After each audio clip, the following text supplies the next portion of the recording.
For its critics, the prospect of Scottish independence is an economic gamble, and despite the cultural and political implications, polls suggest it's the financial arguments which will sway Scots voters on the issue in 2 years' time. Nationalists believe they would be better off alone, largely thanks to oil and gas reserves.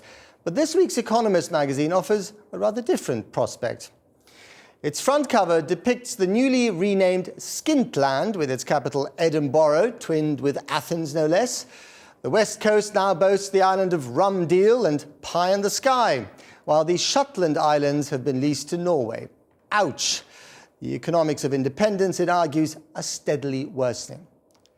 Well, earlier I spoke to the Deputy First Minister of Scotland, Nicola Sturgeon, and I asked her why she would dignify the cover with a response.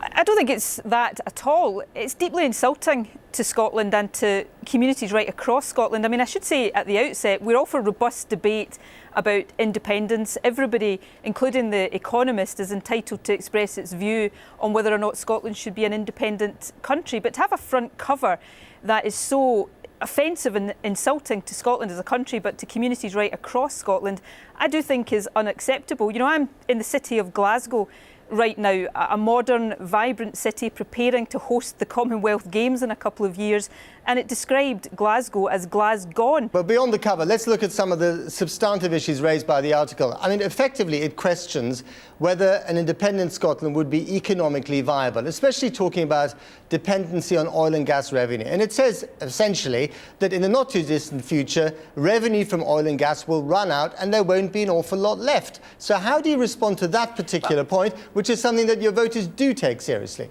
Well, can I answer that in two parts? Firstly, there is considerable revenue still to be had from the North Sea, and it's important that, you know, for the next 30 years perhaps, we have control of those resources and don't allow them to be squandered in the way that they have for the past 30 years. I mean, let's look at Norway, a country that discovered oil roughly at the same time as Scotland, that established an oil fund and now has what it describes as its national pension fund. So we need to make sure we're using those resources properly. But secondly, while oil and gas resources are very important for Scotland, they're not the only thing that our economy relies on. I mean, Scotland has the potential to become the renewables capital of Europe. We're already seeing considerable investment in renewables energy. Our whisky exports, for example, are extremely important. Scotland is a country full of economic potential. What about Edinburgh as a financial centre? It clearly has been in the past, but it slipped in the international rankings quite considerably. And after RBS and HBOS,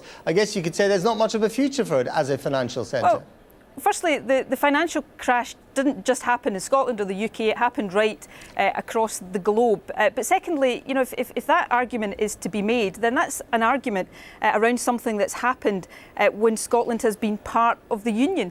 What we're arguing for is economic control and economic power so that we can take the decisions that are about getting our economy growing across all of the sectors. So you're going to burn copies of The Economist in a kind of ritual pyre somewhere in Scotland? Don't be ridiculous. No, look, I think The Economist made a misjudgment in its front cover this week, but you know, let's use that to elevate the debate and encourage everybody on whatever side of this debate you're on to make sure it is a robust debate, but one that is rational and respectful